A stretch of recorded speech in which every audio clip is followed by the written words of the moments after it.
Pues muy buenos días tengan todos ustedes, los que nos acompañan por Zoom, por Facebook. Les agradecemos infinitamente su asistencia a otra más de las reuniones y charlas que tenemos con el Consejo Consultivo de Ciencias desde hace ya casi 2 años. La pandemia nos abrió una cantidad de puertas y se empezaron a sumar a las charlas pues chicos y sistemas educativos de toda la República, de todos los rincones de la República y también de varios países donde hay subsidiarias del Fondo de Cultura Económica. Entonces, para el Fondo de Cultura Económica, a través de su programa de lectoescritura Leamos la Ciencia para Todos, que organiza el concurso Leamos la Ciencia para Todos, les damos la más cordial bienvenida. Estamos muy contentos también el día de hoy porque nos acompaña Alejandro Samuel Colín y Samuel es el coordinador de los CECITES en toda la República que reagrupa a 1,100, no me acuerdo si exactamente 137 planteles que están en toda la República y le agradecemos esta participación que tiene con nosotros el día de hoy, en la que es la segunda actividad que tenemos con ellas porque nos sumamos a su transmisión del hackathon el otro día, ¿no? Estuvimos ahí presentes también, lo disfrutamos muchísimo y también tuvo varias personas lo vieron a través del Facebook. Te agradecemos muchísimo tu presencia aquí, Samuel, con nosotros esta tarde. Y si tú quieres decir algo así muy brevemente, porque ahorita sí estamos conectados y grabando y están todos los asistentes, para luego después le daremos la palabra a nuestra más anfitriona, que es del Consejo Consultivo de Ciencias, la doctora Mayra de la Torre Martínez. Es una de las científicas más destacadas del campo de la bioingeniería. Entonces, breves palabras y luego le cedemos el micrófono a Mayra de la Torre, que presentará a nuestro doctor que va a hablar del tema entre serpientes, alacranes y arañas para salvar vidas. Adelante, Alejandro, y después Mayra. Muchas gracias. Muchísimas gracias, estimada Laura, te agradezco mucho. Y muy buenos días, quiero saludar con aprecio al equipo de trabajo del Fondo de Cultura Económica y enviar mi agradecimiento a su director general y amigo de todos los CECITES, Paco Ignacio Taibo. Gracias a todo el equipo del Consejo Consultivo de Ciencias y del equipo Leamos la Ciencia para Todos, a Mayra de la Torre, a Laura González y de manera especial a nuestro ponente, el doctor Alejandro Alagón. Para el Colegio de Estudios Científicos y Tecnológicos CECITES, la divulgación de la ciencia es una prioridad. En el marco del Día Mundial del Estudiante, en los CECITES queremos acercar la ciencia a nuestros jóvenes estudiantes, quienes son el motor de desarrollo de nuestra institución. Mi felicitación a todos los que hacen posible que la ciencia llegue a nuestros jóvenes estudiantes. Recordemos que el conocimiento que se comparte se multiplica. Disfrutar la charla con el doctor Alejandro y Premio Nacional de Ciencias. Muchísimas gracias. Cedo el uso de la palabra a Mayra. Y es un honor hacer esta vinculación entre CECITES, Leamos la Ciencia para Todos y por supuesto el Fondo de Cultura Económica. Muchísimas gracias. Muchas gracias. Brevemente, en el Consejo Consultivo de Ciencias hemos decidido continuar con las charlas con premios nacionales porque nos interesa mucho acercar a los y las jóvenes a la ciencia y cada mes tenemos una charla en el Centro Nacional de las Artes y otra en el Fondo de Cultura Económica. Sin más, voy a presentarles a Alejandro Alagón, pero antes quiero decirles que por el Día del Estudiante, hoy mis compañeros de la carrera mandaron un mensaje muy bonito, junto con el Día del Politécnico. Yo soy egresada del Politécnico, donde decían que no nos olvidemos de ese jovencito estudiante que llevamos dentro. Y sin más, me voy con Alejandro. Alejandro Alagón tiene varias pasiones, y una es su pasión por la naturaleza, por los insectos y sus mascotas. Dice que tiene 2 perros preciosos. Y él platica que con su abuelo, cuando él era niño, iba al rancho del abuelo 2 veces al año, y ahí fue donde le nació más ese amor por la naturaleza y obviamente presenció los efectos de las mordeduras de víboras. Él es médico cirujano por la UNAM y tiene la maestría y el doctorado por el Instituto de Investigaciones Biomédicas de la UNAM. También ha hecho estancias en varios lugares, en la Universidad Rockefeller, y empezó a trabajar precisamente en el Instituto de Investigaciones Biomédicas y luego se fue a lo que ahora es el Instituto de Biotecnología, con avispas, alacranes, el monstruo de Gila, investigando sobre sus venenos. Y yo recuerdo a Alejandro con sus murciélagos, pero esos no los puso en su currículum. Él trabajaba con murciélagos y siempre me lo imagino persiguiendo murciélagos para obtener un anticoagulante. Sus mayores éxitos han sido trabajando con empresas mexicanas como Bioclon en el desarrollo de antivenenos. Él tiene 17 patentes que están en explotación, que eso es lo más difícil, porque uno puede patentar, pero transferir esas patentes es realmente lo más importante. 15 patentes en trámite y los productos que él ha desarrollado, sus antivenenos se usan en América, África, Medio Oriente y Europa. Él obtuvo el Premio Nacional de Ciencias y Artes en 2005, el Premio Luis Elizondo, que otorga el Instituto Tecnológico de Estudios Superiores de Monterrey en el 2013. Y lo que más le enorgullece es que más de 1,000 pacientes han salvado sus vidas cada año por el uso de sus antivenenos. Sin más, dejo a Alejandro para que él nos platique toda esta maravillosa historia de vida y de descubrimientos que han permitido salvar tantas vidas y que México tenga un liderazgo en antivenenos a nivel mundial. Alejandro, adelante. Muchas gracias por haber aceptado esta plática, que de seguro vamos a gozar mucho. Y Alejandro, al igual que tú, yo vivo en una casita donde hoy es la fiesta, así que si al rato ya encuentres, todo el santo día desde las 4 de la mañana empezaron con jardines, mis perros y muchos pájaros. Y las arañas hermosas.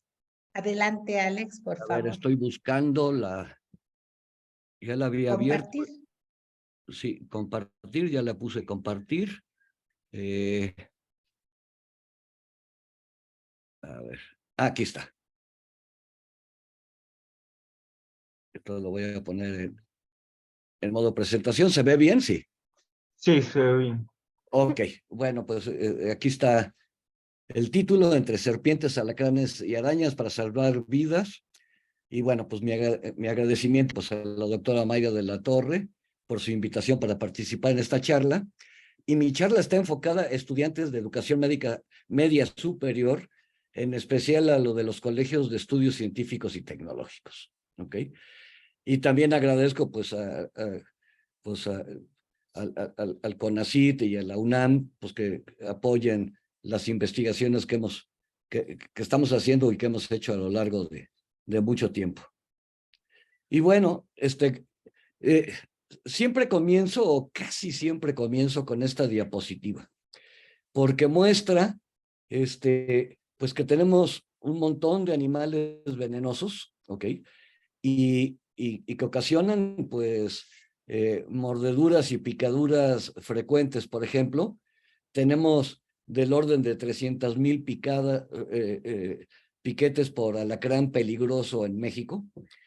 Tenemos del orden de 2,000 a 4,000 mordeduras por arañas, ya sea las viudas negras o las violinistas, que después les voy a hablar con cierto detalle de todos ellos. Y luego tenemos a las serpientes. Y dentro de las serpientes, bueno, pues tenemos a las víboras, ¿ok? Y aquí tenemos un ejemplo de víbora de cascabel, que ocasionan del orden de 4,000 casos al año. Y tenemos a las serpientes de coral o coralillos. Y aquí hay dos, esto se los voy a explicar después, pero ven, aquí está las víboras y por otro lado los celápidos. Entonces, por ejemplo, en el mundo son muy conocidos los celápidos de África y Asia, ¿no? las cobras y las mambas, y en México, pues los elápidos están mayormente representados por las serpientes de coral. Y vean, si vemos aquí el número de serpientes en algunos países, vean, México tiene 442 serpientes, de las cuales 76 son víboras y 17 son elápidos. En total tenemos 93. Pero vean, muévanse para acá. Vaya, tenemos el mayor número de serpientes de los países que aparecen aquí. Somos un país mega diverso, ¿no? Miren, comparémonos, por ejemplo, con Australia, que tienen 229, de las cuales 150 son elápidos y no tienen ninguna víbora, porque cuando Australia se separó del continente asiático, todavía no aparecían las víboras, pero sí estaban los elápidos. Entonces tienen una gran diversidad de elápidos, que pueden ser muy, muy peligrosos. Y en Estados Unidos, bueno, pues sí, tenemos 31 víboras, 4 coralillos. En Colombia hay 20 víboras, en Brasil 32, y ahí sí tienen una mayor diversidad de coralillos, 32 y 38 versus 17 que tenemos. Entonces, les voy a hablar un poco de las víboras de México. Entonces, pues vean, tenemos pues 76 víboras, ¿no? Distribuidas en todos estos géneros, que son 10 géneros, ¿no? Creo que aquí hay que destacar el género Crotalus y Cistrurus, que son las cascabeles. Entonces, vean, tenemos 45 cascabeles en México, porque México es el centro de biodiversificación de las cascabeles. En cambio, tenemos nada más una sola Botrops o Nauyaca o cuatro narices, ¿no? Que es la Botrops asper, porque el centro de diversificación de las Botrops fue en Sudamérica y esta alcanzó a llegar a México hace como 15 millones de años, cuando se unió Centroamérica, cuando Sudamérica y Norteamérica fueron unidas por Centroamérica. Y luego tenemos otros géneros, ¿ok? Aquí quiero destacar al género Aquistrodon, también conocidas como cantiles, ¿ok? Que en algunos estados de la República ocasionan envenenamientos muy importantes. Y entonces, bueno, aquí ya les presento un cantil, el Aquistrodon bilineatus, Cerropidium, el Atropoides o mano de metate, y luego Portidium o hocico de puerco. Y entonces, digo, aquí ya, ¿qué es lo que caracteriza a las víboras? Estos colmillos muy grandes y que son móviles, ¿sí? Cuando cierran la boca, los acomodan dentro de la boca y cuando muerden, pues los sacan, ¿ok? Y mayormente comen ratones cuando son adultas y cuando son vivoresnos, cuando son víboras jóvenes, pues mayormente se alimentan de lagartijas. Y los venenos de las víboras son extremadamente complejos.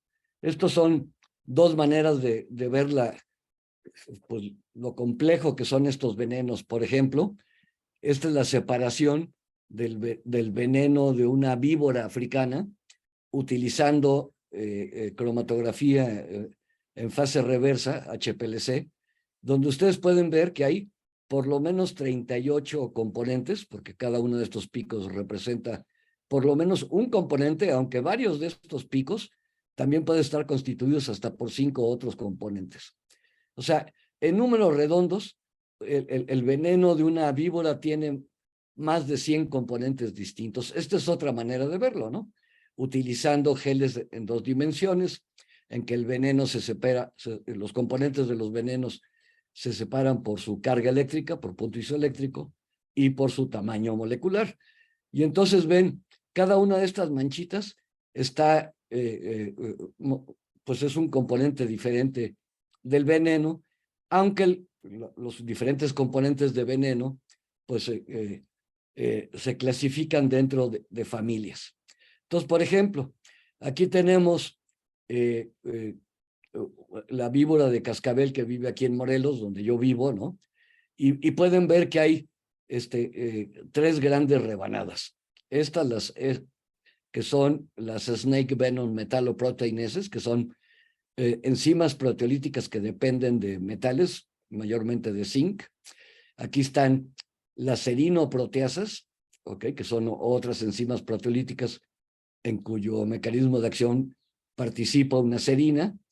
Y aquí me voy a las fosfolipasas, que aquí aparece como un triangulito relativamente pequeño, pero en esta que es del Golfo de México, vean, aquí están las metaloproteasas, las serinaproteasas, y ven que el gajo de las metaloproteasas es bastante grande. Y aquí, en esta cascabel, una de estas fosfolipasas es una neurotoxina que se conoce como crotoxina. Y bueno, pues aquí tenemos a las principales familias de proteínas tóxicas en venenos de víbora, las metaloproteasas, las serinoproteasas y las fosfolipasas. Y vean, las metaloproteasas tienen una serie de acciones, sobre todo el daño local, ¿no? Esas ampollas, el daño, la necrosis en la piel, en el sitio, alrededor del sitio de la mordedura, el sangrado local, pero también pueden producir coagulopatías y hemorragias generalizadas, al igual que las serinoproteasas.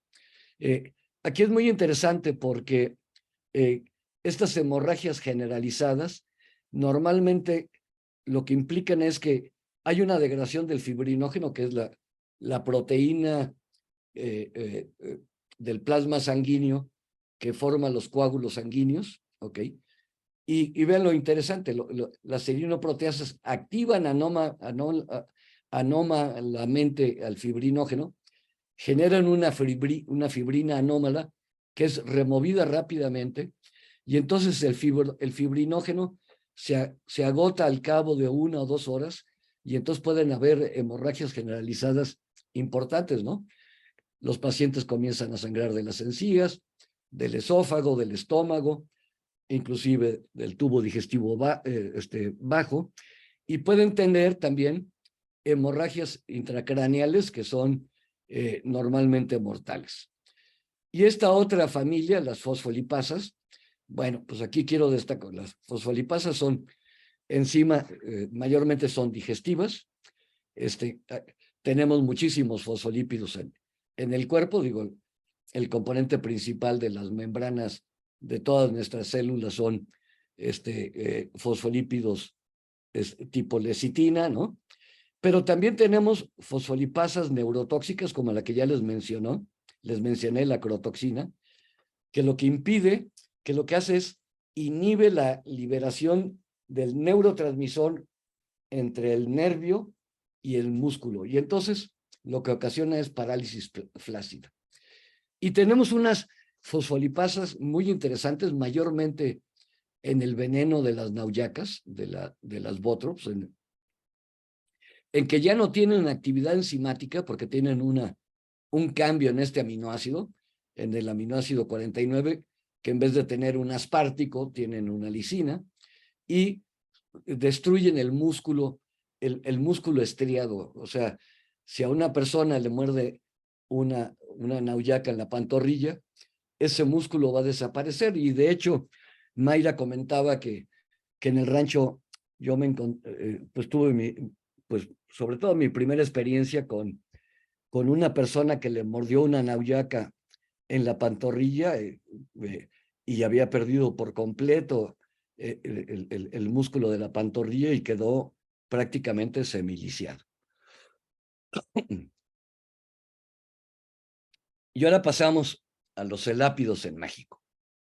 La mayoría caen dentro del género Micrurus, que son coralillos, y luego tenemos otra coralillo que es muy chiquita, que vive en Sonora y en el sur de Arizona, que se llama Micruroides, las coralillos que son del género Micrurus, y también tenemos un una serpiente marina, que es el Pelamis, del género Pelamis platurus, que ahora ya le cambiaron el género de Pelamis a otro, ¿no?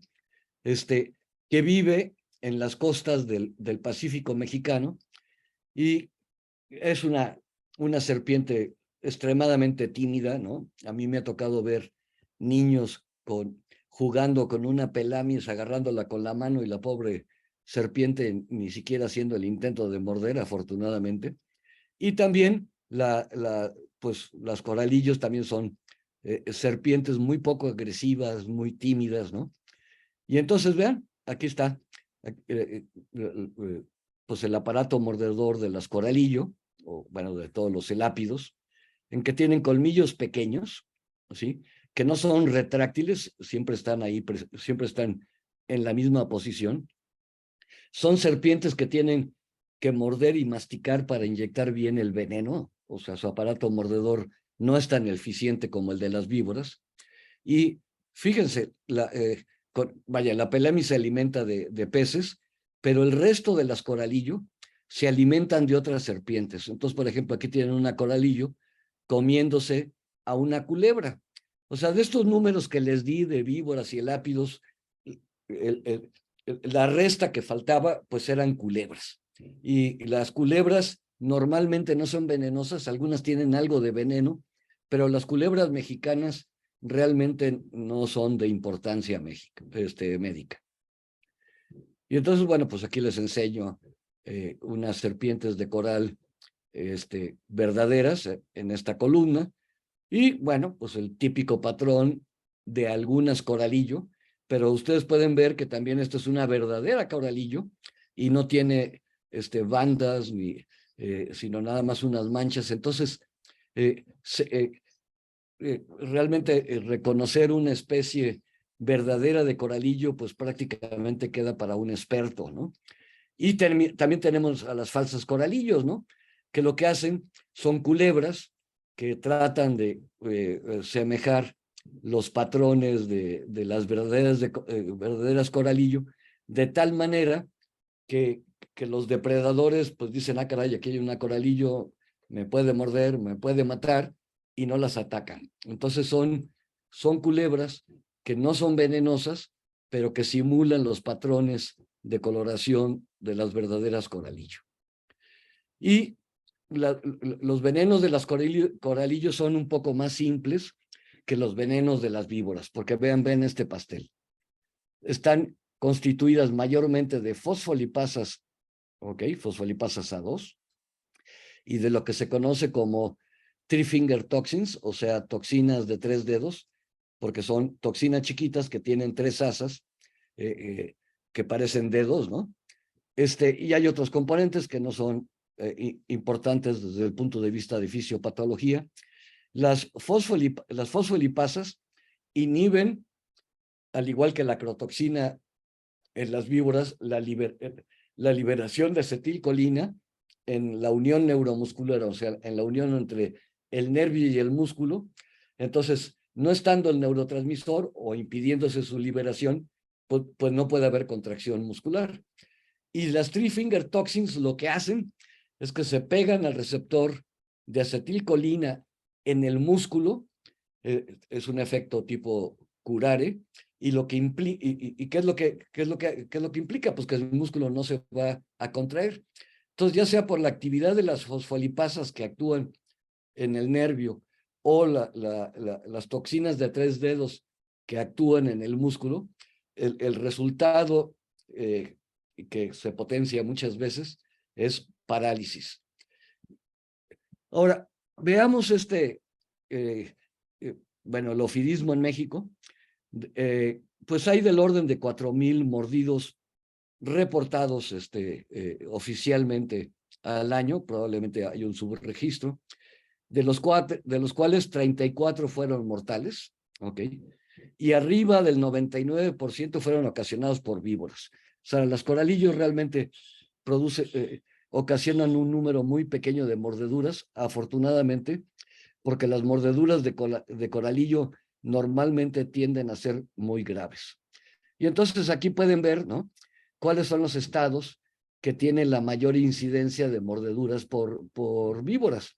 Está Oaxaca, está Hidalgo, San Luis Potosí, y luego pues le siguen otros que aquí están, bueno, Zacatecas y Guerrero, y luego en verde, ok, las que le siguen en frecuencia, y luego hay estados que tienen una incidencia relativamente baja, ¿no? Por ejemplo, Baja California, donde la incidencia es relativamente baja, y aquí y los números que aparecen en medio de los estados, pues es el número promedio en estos años de muertes por víboras. Y ahora les voy a hablar de alacranes, ¿ok? En el mundo hay 2.700 especies de alacranes, en México alrededor de 280, de las cuales 21 especies son verdaderamente peligrosas para el hombre, y todas pertenecen al género Centruroides. Y aquí les presento algunas fotografías de alacranes centroides muy peligrosos. Este es el alacrán del norte de Sonora y del sur de Arizona, que es el Centroides sculpturatus. Este es el alacrán de Nayarit, el Centroides noxius, que pueden ver, bueno, estos se ven güeritos, ¿no? En cambio, este de Nayarit se ve más bien colorado oscuro, ¿no? Que es un alacrán de todos los centroides, el más pequeño, pero que tiene un veneno muy, muy potente. Este es el alacrán de Acapulco, de las costas de Guerrero, que es el Centroides meisei, y este es el alacrán que vive, pues aquí en mi casa, ¿no? Aquí en Morelos, y también del lado de la Sierra Madre occidental en Guerrero, que es el Centroides límpidus. Y vean, las especies peligrosas, aquí está la distribución en México de las especies verdaderamente peligrosas. Todos los alacranes son venenosos, pero no todos son peligrosos. Ahora les voy a explicar un poco más. ¿Por qué? Porque los alacranes no evolucionaron para producir toxinas en sus venenos para matar humanos. Produjeron toxinas pues para comer insectos, para comer arañas, para comer inclusive pequeños mamíferos, que probablemente esas son las toxinas que sí afectan a los humanos, ¿no? Pero la mayoría de las toxinas en los alacranes están dirigidas contra sus presas, ¿ok?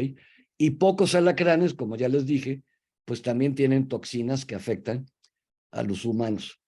Y aquí está, este es un estudio hecho por el doctor Posani ya hace algunos años, en el que ustedes pueden ver, es un árbol filogenético en el que se agrupan las toxinas de los alacranes. Aquí hay toxinas de alacranes de todo el mundo, ¿no?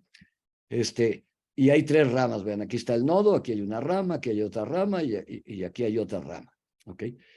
Y las toxinas que son verdaderamente tóxicas, potentes para mamíferos, incluyendo al humano, son estas de aquí. Estas otras no actúan sobre los tejidos excitables del ser humano, sino que actúan en los tejidos excitables de las presas de las cuales se alimentan los alacranes. Entonces, cuando hacemos un antiveneno, lo que queremos es tener anticuerpos, un antiveneno que neutralice a estas toxinas. Y ahora unas palabras en relación a las arañas de México. Déjenme ver cómo voy de tiempo. Bien, voy bastante bien. Entonces, al igual que, bueno, México es un país mega diverso también en arañas, y como hay excelentes taxónomos, pues se han identificado alrededor, clasificado alrededor del 10% de las 60,000 especies de araña que hay en el mundo. México es el segundo país en diversidad de tarántulas, pero aunque son muy impresionantes las tarántulas, es poco potente, ya que su defensa principal son los pelos urticantes, que ahora les voy a enseñar alguna diapositiva. Y en México viven 2 tipos de arañas verdaderamente peligrosas para las personas, que son las arañas viuda negras o capulinas, género Latrodectus, y las violinistas, género Loxoceles. ¿Ok? Las viudas negras son neurotóxicas, o sea, los venenos de las viudas negras y las violinistas no tienen nada que ver una con la otra.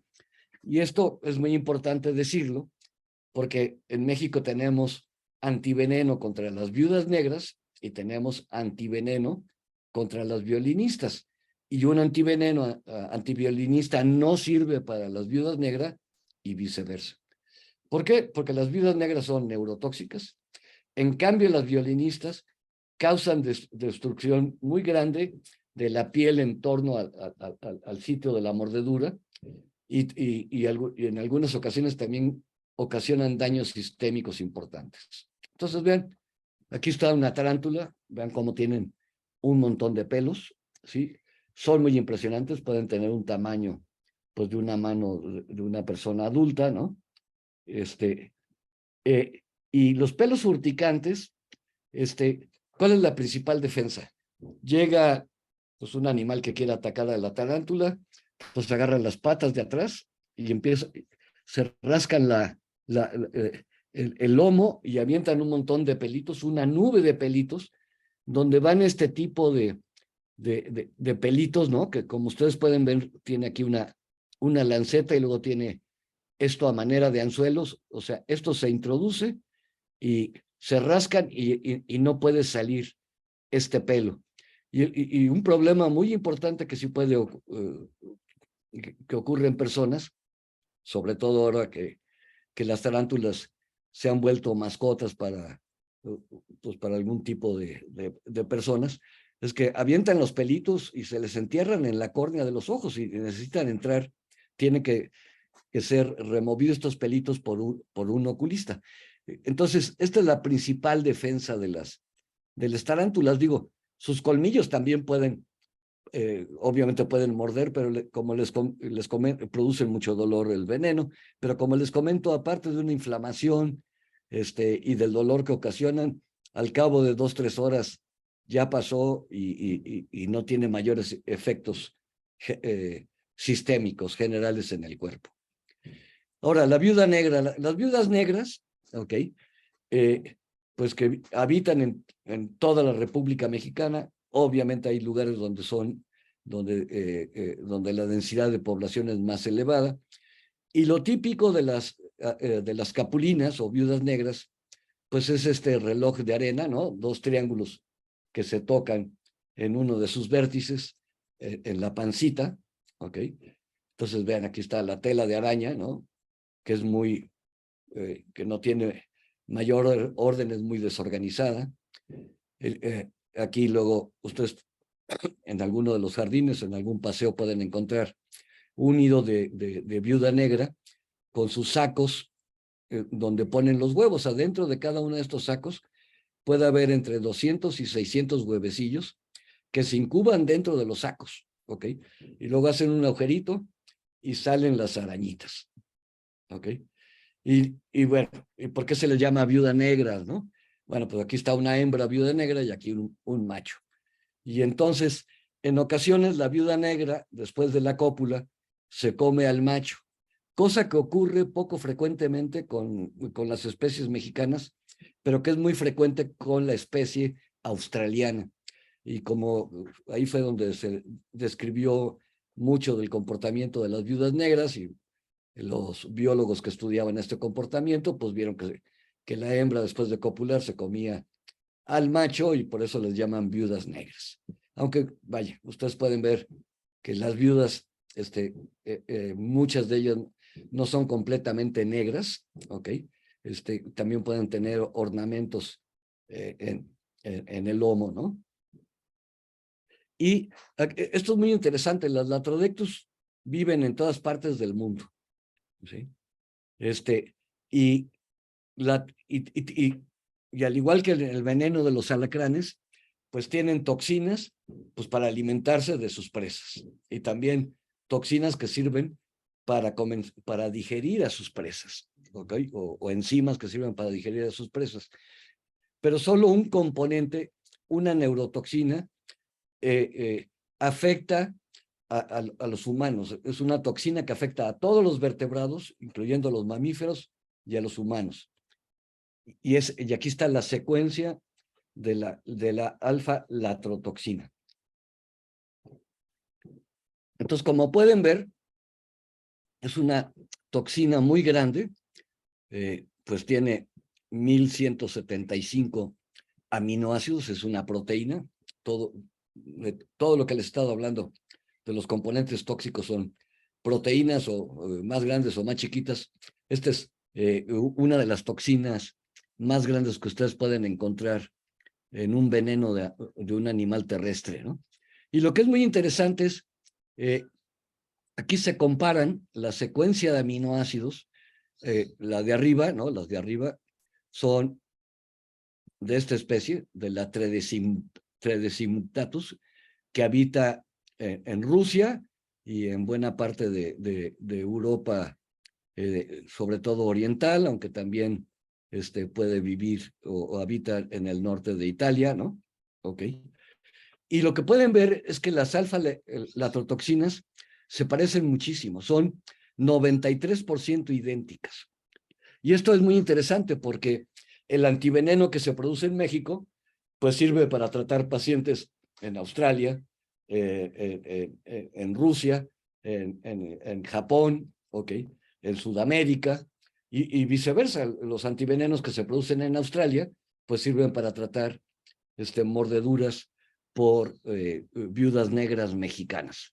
Porque las toxinas son muy parecidas. Hay, como son cosmopolitas, y es muy interesante porque, como les dije, salen las arañitas de las zootecas y lo que hacen es que sueltan una telita de araña, ¿no? Y cuando viene un aire, empiezan a flotar. De hecho, sueltan la telita solo cuando hay un viento que corre a más de 10 kilómetros por hora y empiezan a flotar.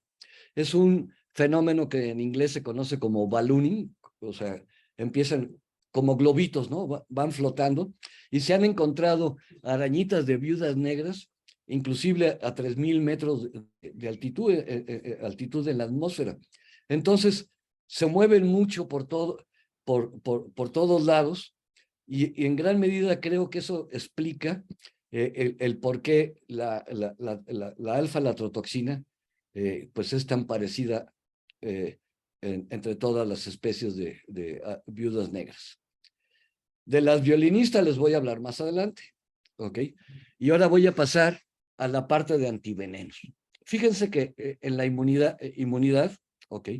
Nuestro sistema inmune nos ayuda a protegernos de diferentes cosas. Bueno, pues tenemos la inmunidad activa natural. Yo me enfermo de sarampión, naturalmente, cosa que a mí me pasó porque en mi época no había vacuna contra sarampión, y quedé inmune porque naturalmente me enfermé por sarampión. O me pueden vacunar. Sí, aquí este es un cuadro que conmemora a Jenner vacunando a un niño en 1796 contra la viruela. ¿Okay? Y entonces, bueno, es artificial porque es una vacunación, pero la persona vacunada desarrolla una inmunidad activa. Y luego está lo que se conoce como inmunidad pasiva, natural, pues por ejemplo, cuando una mamá amamanta al niño y en la leche de la mamá van anticuerpos que pasan al torrente circulatorio del bebé, ¿ok? Y luego tenemos la inmunidad pasiva artificial, que es donde caen, por ejemplo, los antivenenos o un suero antidiftérico, ¿no? Contra la toxina diftérica, que salvó muchísimas vidas hasta que se descubrió la vacuna contra la difteria, pero que en el caso de los venenos, todavía, pues los antivenenos que caen dentro de la inmunidad pasiva artificial, pues juegan un papel muy importante, como lo vamos a ver a continuación. Y aquí, nada más, sí quiero enseñarles a este perrito que se llama Balto. Hubo una epidemia de difteria en un pueblo en Alaska, y este perrito, que era el líder del trío, llevó pues un suero parecido a este, ¿ok? A este pueblo y salvó la vida de muchos niños, al grado de que tiene un monumento en el Central Park, ¿ok? Y ahora sí pasamos a ver qué cosas son los antivenenos. Entonces, vean, este es un esquema, una caricatura de un anticuerpo, porque los antivenenos, ustedes van a ver, están hechos por anticuerpos, ¿ok? Y entonces un anticuerpo tiene dos cadenas pesadas, aquí una en azul y otra en rojo, que son iguales, ¿ok? Y luego tiene dos cadenas ligeras, aquí en verde y aquí en amarillo, ¿ok? Y luego tienen esta zona que se conoce como región bisagra, ¿ok? Y van a ver que esto es muy importante. Las caras que reconocen al antígeno, a los anticuerpos, o sea, en este caso a las toxinas, se encuentran aquí y acá. Entonces, en la siguiente diapositiva les voy a enseñar solo este cacho del anticuerpo interaccionando con la toxina, ¿ok? Entonces, hay una complementariedad espacial, digo, estos a nivel molecular no lo podemos ver con los ojos, pero hay maneras de verlos, ¿no? Por ejemplo, con cristalografía de rayos X. Y aquí está este beso molecular donde hay interacciones de diferentes tipos. Entonces, el anticuerpo se pega a la toxina e impide que la toxina actúe, ¿ok? Y entonces la neutraliza. Ya, bueno, un poquito de historia de los antivenenos, vean, aquí están Bell y Kitasato, sí, acuérdense del matraz de Kitasato, este fue el que lo desarrolló. Desarrollaron los primeros sueros hiperinmunes contra toxina diftérica y tetánica. Aquí ya les conté la historia de Balto, el perrito. Y 2 años después, ahora en Francia, tanto Physalis como Calmet desarrollaron los primeros sueros hiperinmunes contra víboras europeas, ¿ok?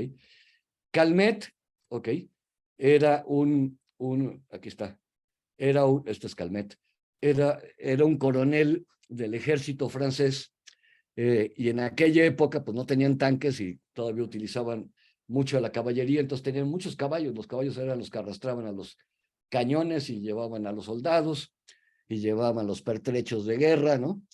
Y entonces, pues Albert Calmet tenía a su disposición caballos y empezó a inmunizar caballos y así fue como sacó los primeros sueros hiperinmunes contra virus europeos y los empezaron a utilizar. Luego Vital Brasil, que está aquí, en el Instituto Butantan, Sao Paulo, en 1901, produjo o desarrolla el primer suero hiperinmune contra serpientes sudamericanas. Pero aquí es muy interesante. El primer antiveneno o el primer antisuero, ¿sí? Porque fue hecho en perros, este es el doctor Daniel Vergara Lope, un médico de la época porfirista que vivía en la Ciudad de México, y no tenía caballos, pero tenía perros. Entonces empezó a inmunizar con veneno de alacrán de Morelos a sus perros, y fue un suero que se utilizó en 3 pacientes, con mucho éxito y está publicado. Pero los que realmente empezaron a desarrollar pues un suero equino de caballo ante alacrán fueron estas personas: Isauro Benzor, Carlos León de la Peña y Isaías Rivera, que ya no les puse la fotografía. En Durango, ¿ok? Entonces empezaron a inmunizar, bueno, empezaron con una mula y después se siguieron con caballos y encontraron que el suero que sacaban funcionaba muy bien para el tratamiento de los picados por alacrán en Durango, y transfirieron esta tecnología al Instituto de Higiene, quien empezó a producir suero antialacrán pues ya de manera más o menos masiva hacia finales de los años 30 del siglo pasado. Aquí aparece otro laboratorio, los laboratorios MIM, que ya empiezan a purificar las inmunoglobulinas, los anticuerpos de los sueros de los caballos, y también ya empiezan a producir antivenenos antiviperino. Y luego Bioclon, en esta época, que a mí me tocó participar mucho con ellos, ¿no? Produciendo ya no inmunoglobulinas purificadas y mucho menos suero crudo de caballo, sino fragmentos FAB'2, que ahorita les voy a explicar de qué se trata. Y aquí está el alacramin, el antibibmin, para corales, para aracmin para la viuda negra, el reclusmin para las arañas violinistas, y luego estos tres que se han desarrollado para su uso en Estados Unidos, el antialacránico de Estados Unidos, el anticascabel para Estados Unidos y el antiviuda negra para Estados Unidos. Y actualmente está los laboratorios Inosan, que es muy interesante porque están produciendo antivenenos, sobre todo contra tanto alacranes como serpientes del viejo mundo, para África, para el Medio Oriente, e inclusive para Europa. Y vean el efecto que tuvo los sueros producidos por el Instituto de Higiene. Entonces, aquí está la mortalidad por 100,000 habitantes por picadura de alacrán, y aquí está el número de viales que empezó a producir el Instituto de Higiene. Y entonces, vean, más viales de suero antialacrán y la mortalidad para abajo. Y ahora pasamos a ver, volvemos a una caricatura de un anticuerpo, de una inmunoglobulina G, porque, vaya, los anticuerpos pertenecen a la familia de las inmunoglobulinas. Aquí está las dos cadenas pesadas, las dos cadenas ligeras, y vean, aquí se representan puentes disulfuro, que son enlaces covalentes que unen a las cadenas, y aquí está lo que les dije que era la zona de bisagra, esta zona de acá, ¿ok? En el que, como ven, está muy expuesta. Entonces, si ustedes tratan a una inmunoglobulina con papaína, que es una enzima proteolítica que se encuentra en la cáscara de papaya, que es el ablandador de carne, ¿no? Corta por arriba de este puente disulfuro. Y si tratan con pepsina, que es la enzima principal del jugo gástrico, entonces se puede conseguir fácilmente. En este caso se usa pepsina de estómagos de cerdo, corta por abajo del puente disulfuro. Entonces, en la papaína se liberan dos fragmentos FAB. El fragmento FAB, F quiere decir fragmento, AB, el que tiene la función de anticuerpo, antibody, anticuerpo. Entonces, son las partes que se unen a los antígenos y, en el caso de los venenos, a las toxinas. En cambio, la pepsina corta y también generan un fragmento FC, que es un fragmento que se llama así porque es cristalizable. En cambio, la pepsina degrada al fragmento FC. Esto es muy importante porque en el fragmento FC se encuentra glicosilado. Tiene aquí unos azúcares que se vuelven muy inmunogénicos en el humano, porque las glicosilaciones, los azúcares en los anticuerpos de los caballos, pues son diferentes a los azúcares de los anticuerpos humanos.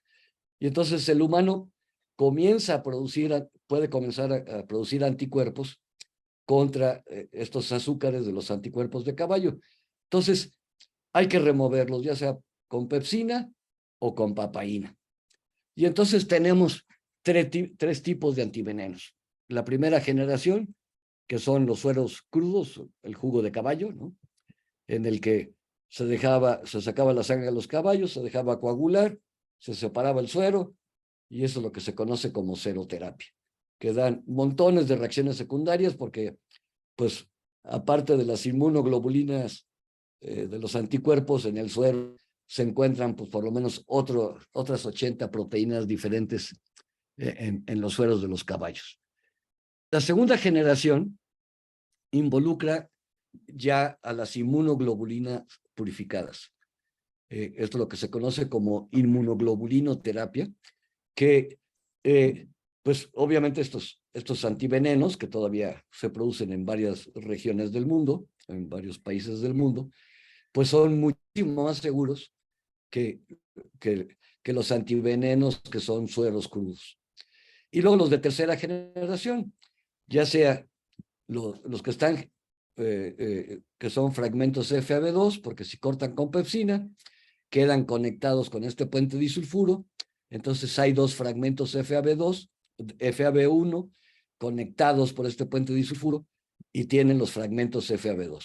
Y si los digieren con papaína, tienen a los fragmentos FAB, y esto actualmente se le conoce como fagoterapia, no solo en México, sino prácticamente en todo el mundo, aunque es un concepto que se desarrolló aquí en México, que fue muy importante, sobre todo en México, para quitar esta idea equívoca de que, que el uso de antivenenos era más peligroso por las reacciones secundarias que producían que las propias picaduras o mordeduras. Entonces, al llamarlos ahora ya no sueros, sino fagoterápicos, pues tanto los médicos como la gente los aceptó mucho mejor y ciertamente pues son muy seguros. Y es fácilmente, se pueden analizar fácilmente y saber si ustedes tienen un antiveneno crudo, o sea, suero completo, o si tienen un antiveneno en el que están las inmunoglobulinas purificadas, o si tienen fragmentos FAB2 digeridos que disminuyen de tamaño al quitarles el FC. Ahora, acuérdense que estamos en inmunidad, estamos hablando de inmunidad pasiva, o sea, lo que nosotros queremos hacer es pasarle anticuerpos de caballo, en este caso como fragmentos FAB2, a una persona que fue picada o mordida, porque esta persona no tiene tiempo para producir sus propios anticuerpos. Y entonces, estos anticuerpos de caballos tienen que ser muy abundantes en el suero de caballo. A diferencia, por ejemplo, si una persona que fue vacunada o una persona que tuvo una enfermedad, un paciente convaleciente, si ustedes miden los anticuerpos, solo no más del 0.1% del total de anticuerpos van contra la vacuna o contra el virus o la bacteria que produjo la enfermedad. En cambio, los sueros de caballos que están vacunados, pero no solo vacunados, sino hiperinmunizados, llegan a tener hasta el 30% del total de los anticuerpos contra las diferentes componentes de venenos de víboras. En el caso de alacranes es el 10%, y en el caso de las arañas, de entre el 3 y el 5%. O sea, es una bestialidad comparado con lo que ocurre con la inmunidad natural, pero queremos transferir estos anticuerpos de caballo a un paciente que está envenenado por cualquiera, ya sea víboras, alacranes o arañas. Y ahora, ¿cómo se producen los fagoterápicos? Entonces, se comienza inmunizando a los caballos. Ahorita les voy a enseñar varias diapositivas. Se colecta la sangre en bolsas. Los paquetes celulares, ahorita van a ver, entender todo esto, se devuelven a los caballos y se mezclan los plasmas de varios caballos inmunizados con el mismo tipo de veneno. Porque vean, obviamente, si ustedes quieren sacar un antiveneno contra alacranes México norteamericanos, pues hay que inmunizar con veneno de alacranes de México y de Estados Unidos. Si quieren sacar un antiveneno contra las víboras europeas, pues tienen que utilizar venenos de las víboras europeas. Entonces, lo que cambia es el veneno con el cual se inmunizan los caballos. Entonces, hay varios grupos de caballos dependiendo del tipo de antiveneno que uno quiera producir. Todos los caballos están hiperconsentidos, ¿ok? Se les da, además del pasto que comen naturalmente, pues se les da alimento y vitaminas especiales para caballos, se les baña una vez por semana, cada uno tiene su rienda perfectamente identificada, ¿no? ¿Ok? Y para inmunizar, lo que se hace son inyecciones subcutáneas, ¿ok? Con volúmenes muy pequeñitos, y por lo menos 8 o 10 puntos, de tal manera que el veneno tenga mayor probabilidad de llegar a las células que presentan a los antígenos para que lleven esta información a las células B para que eventualmente produzcan los anticuerpos que estamos buscando. Los venenos se inyectan a los caballos utilizando adyuvantes, ¿sí? Ya sea haciendo una suspensión con aceite mineral o bien una emulsión con aceite mineral o una suspensión con partículas de hidróxido de magnesio.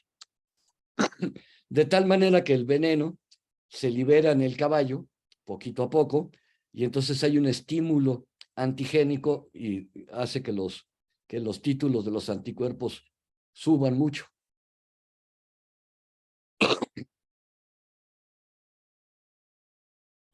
Ahora, la hiperinmunización toma un promedio de 6 meses. ¿Por qué? Porque lo que hay que hacer es madurar la respuesta de anticuerpos, la respuesta inmune de los caballos contra los distintos venenos. Entonces, anticuerpos pueden aparecer al primer mes o al segundo mes, pero como les dije, lo que nosotros queremos son anticuerpos que neutralicen a las toxinas. Entonces, necesito yo un anticuerpo que reconozca el sitio activo de la toxina y no un anticuerpo que reconozca a la toxina por un lado en que no la va a neutralizar. Y esto toma del orden de 6 meses. Ya cuando los caballos tienen títulos neutralizantes del veneno correspondiente con el cual fueron inmunizados, entran a una manga, ¿ok?, que está protegida por triplay, de tal manera que los caballos, si llegan a patear, no se lastiman y tampoco lastiman a los trabajadores. Los caballos ya van rasurados del cuello, ¿ok? Y entonces hace una limpieza tipo campo quirúrgico, como en cualquier operación normal, y se utiliza y se canaliza la yugular del lado derecho y a través de un tubo plástico, vean, ay Dios, aquí está, a través de un tubo plástico que mide 2,20 metros, se colecta la sangre en una bolsa que tiene anticoagulante, citrato de sodio, un anticoagulante completamente fisiológico. Y esto es muy interesante. Esto toma del orden de 15 minutos. En 15 minutos se le saca a cada caballo 5.3 litros de sangre. Y se suspenden las bolsas, y es muy interesante porque en cuestión de 1 hora y media, el paquete celular, los glóbulos rojos, se separan del plasma sanguíneo. Aquí, como se usó un anticoagulante, no se genera suero, sino se genera plasma. ¿Y por qué se sedimentan tan rápido los glóbulos rojos? Ven, ¿sí? Aquí están los glóbulos rojos separados. Porque cuando se saca la sangre de los caballos, se apilan como si fueran monedas, de tal manera que la velocidad de sedimentación es rapidísima. Entonces, en cuestión de 1 hora y media, ustedes ya tienen separado el plasma del paquete celular. El paquete celular lo pasan a otra bolsa, ¿ok? El plasma, que es donde se encuentran los anticuerpos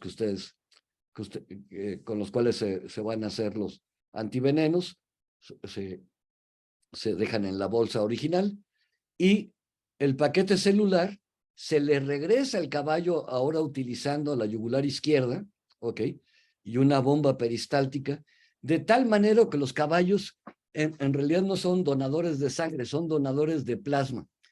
Y esto permite, bueno, o impide o evita que los caballos desarrollen anemia, y entonces este proceso de sangrado se puede estar repitiendo cada 4 semanas para producir el plasma necesario para producir los antivenenos. Y entonces, bueno, son caballos hiperconsentidos. Su único trabajo es producir plasma hiperinmune. Y se les cuida, no se les grita, se les da trato humanitario.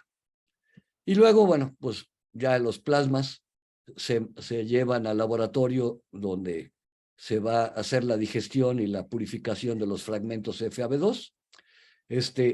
Y lo que es bien interesante es que los antivenenos mexicanos, todos los antivenenos mexicanos, y también hay algunos antivenenos de otros países, son liofilizados, o sea, los fragmentos FAB2 se les remueve el agua, entonces queda un polvito blanco que es estable a temperatura ambiente, entonces no hace falta cadena fría, porque también ustedes pueden tener antivenenos, inclusive fragmentos FAB2 líquidos, pero como están líquidos, con que le quede ahí una bacteria, se empieza a reproducir y contamina el antiveneno, y por eso es que también hay que ponerle antimicrobianos a los antivenenos líquidos, cosa que no hace falta para los antivenenos liofilizados. Y vean qué es lo que pasa con los antivenenos. Esta es una diapositiva histórica, ¿no? En el que, bueno, tenemos un par de pacientes de Arizona, en el cual no se les puso antiveneno, entonces vea, el veneno del alacrán permanece por muchas horas. Estos son dos pacientes mexicanos en el que se les puso el antiveneno, y en cuestión, en una vuelta que dé la sangre al cuerpo, o sea, en cuestión de menos de un minuto, el veneno que se encuentra circulando en sangre es neutralizado y desaparece. ¿Ok? Y esto lo pueden ver acá también. Estos son resultados de un estudio clínico que se hizo en Arizona, en el que hubo pacientes que se les dio antiveneno, entonces pues los niveles de veneno bajaron a 0, aquí se midieron a la hora y a las 4, y a los que se les dio un placebo, pues todavía había niveles de veneno importantes 4 horas después.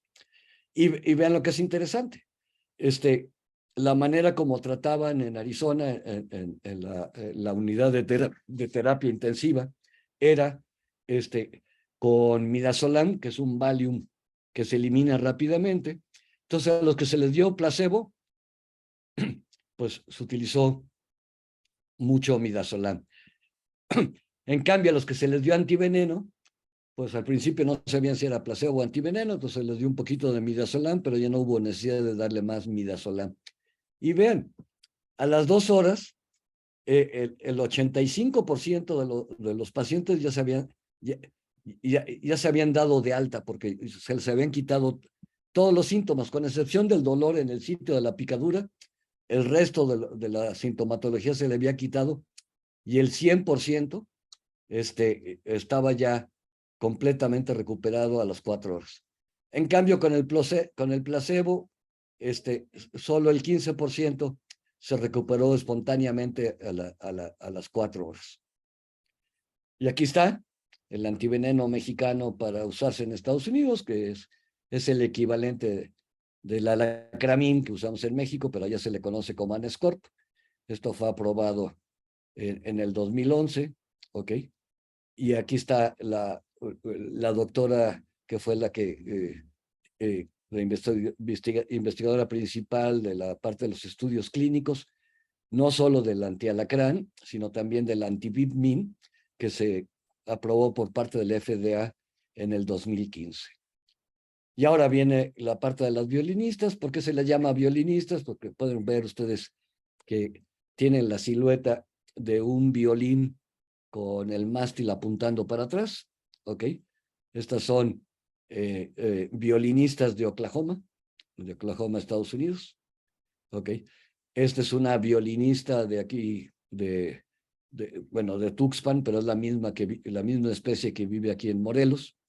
Entonces vean, aquí el violín más bien parece un guitarrón, ¿ok? Pero se le sigue llamando violinista. Y este es un caso bien interesante. Me compré un macetón, pues ya ven, aquí hace muchos años. Me lo pusieron en la cajuela de mi coche, llego, lo saco el macetón y digo, no puede ser. Una violinista, una Loxoceles Bonetti ahí, ¿no? Y ya tenía viviendo pues varios meses, porque aquí está la muda previa de esta araña, ¿no? Ok. Y entonces, como les había dicho, produce lesiones cutáneas y en algunos casos, afortunadamente en México y en Estados Unidos los casos de el oxocelismo generalizado ocurre en un porcentaje relativamente bajo de los pacientes porque son envenenamientos muy, muy severos. Y todo depende, al igual que los alacranes, al igual que las viudas negras, tienen toxinas contra sus presas y solo un componente, la necrotoxina, que es una enzima que tiene actividad de esfingomielinasa D, es la responsable pues de todas estas cosas. ¿Ok?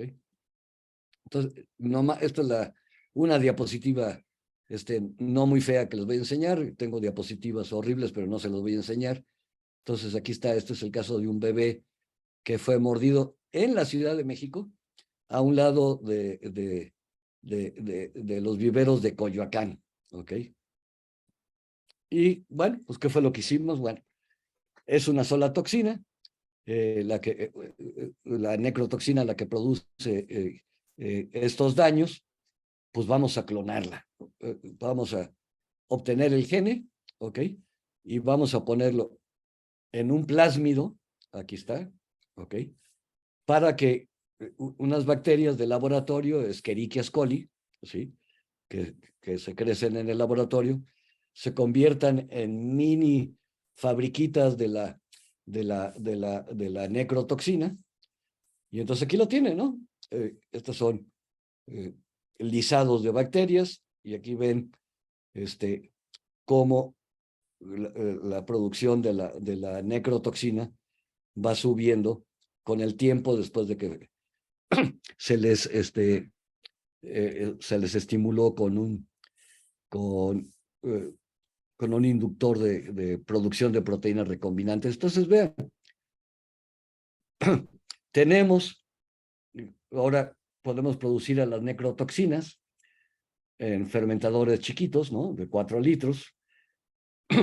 Y en cuestión de una semana, podemos tener necrotoxina equivalente a 5,000 arañas, inclusive ya purificada. Y ahora lo que hacemos es que inmunizamos a los caballos con la necrotoxina, con la esfingomielinasa D, y ya no tenemos necesidad de usar el veneno natural de las arañas, porque es un problema tener a las arañas, porque hay que tenerlas en frasquitos por separado, porque si no se comen entre ellas, hay que darles una gotita de agua cada semana, y un gusanito o una mosquita, una drosofila cada semana. Entonces es un trabajo muy intensivo, y luego hay que ordeñarlas, ¿no? En cambio aquí, en una semana, tenemos toxina suficiente para inmunizar a los caballos durante un año. Y así fue como salió el Reclusmin, utilizando inmunógeno de la Loxoceles bonetti, de la reclusa de Estados Unidos, e inclusive de la Loxoceles laeta de Sudamérica, de tal manera que este antiveneno pues prácticamente neutraliza a todas las especies del continente americano. Y aquí la heroína es la doctora María del Carmen Sánchez, que fue la que hizo los estudios clínicos con este antiveneno. Y bueno, aquí están todos los antivenenos que hemos desarrollado, ¿no? Y aquí aparece también el compuesto del vampiro, ¿no? Que sirve para el tratamiento de trombosis cerebrales, que les mencionó la doctora Mayra de la Torre. Y entonces aquí los diferentes antivenenos, algunos ya aprobados, otros todavía en desarrollo. Y el hecho es de que en México, en promedio, 1,000 pacientes son tratados diariamente con antivenenos hechos en México, tanto en México como en el extranjero. Entonces, un ejemplo, este es el Inoscorpi mena. Este es un antiveneno contra los alacranes del norte de África y del Medio Oriente. Son 3 géneros, Leiurus androctonus y Butus. Y entonces un antiveneno polivalente que se está usando en países, por ejemplo, como el Chad, donde la mitad del país es semidesértico y la mitad del país es pues ya tipo selva húmeda, ¿no? Pero esta parte de acá es donde ocurre los picados de alacrán y en esta parte de acá mayormente los mordidos por víbora. Y entonces vean la parte semidesértica, el paisaje se parece mucho a un paisaje mexicano, ¿no? Pero aquí hay acacias en África, el equivalente en México serían los mezquites, ¿ok? Y bueno, pues el Chad es un país pobrecito y entonces tiene que haber ONGs y la UNICEF, pues quien es quien compra el antiveneno a México para usarlo. ¿Y por qué UNICEF? Porque la mayor parte de los casos graves por picadura de alacrán en cualquier lado del mundo ocurre en niños y no es la excepción en el Chad, entonces por eso la UNICEF también ayuda a comprar estos antivenenos para los niños. Y ya estoy por acabar, unas cuantas palabras en relación a las abejas, ¿ok? Fíjense, las abejas tienen venenos donde hay 4 componentes muy importantes. Las fosfolipasas A2, que constituyen del 10 al 12% del total del veneno. La hialuronidasa, una enzima que permite la absorción de otros componentes del veneno. La melitina, que es el componente principal, y esta neurotoxina, apamina. Aquí el problema en el caso de abejas es que una abeja puede producir muerte en una persona si la persona es alérgica al veneno de abeja, o sea, y desarrolla una reacción anafiláctica y no es tratada a tiempo. Entonces, se muere, ¿sí? Se puede llegar a morir. Pero también las personas se pueden morir por ataques masivos por abejas, ¿ok? Entonces, en el caso de una reacción alérgica, de una reacción anafiláctica, un piquete es suficiente para matar a una persona. En cambio, en el caso de un ataque masivo por abejas, pues tienen que ser entre 50, 100 o bueno, más de 100 para que las cantidades pequeñas de veneno que cada abejita inyecta, pues alcance los niveles suficientes tóxicos para poner muy grave e inclusive matar a la persona. Entonces, esto se ha agudizado con la africanización de las abejas en el continente americano.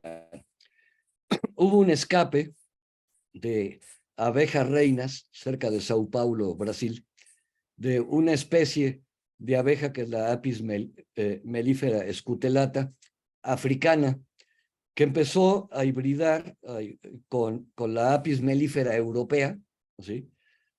Que también fue traída de Europa pues al continente americano. Pero, ¿qué es lo que sucede? La abeja, la escutelata, tiene una conducta muy agresiva. Entonces, ataca muy fácilmente.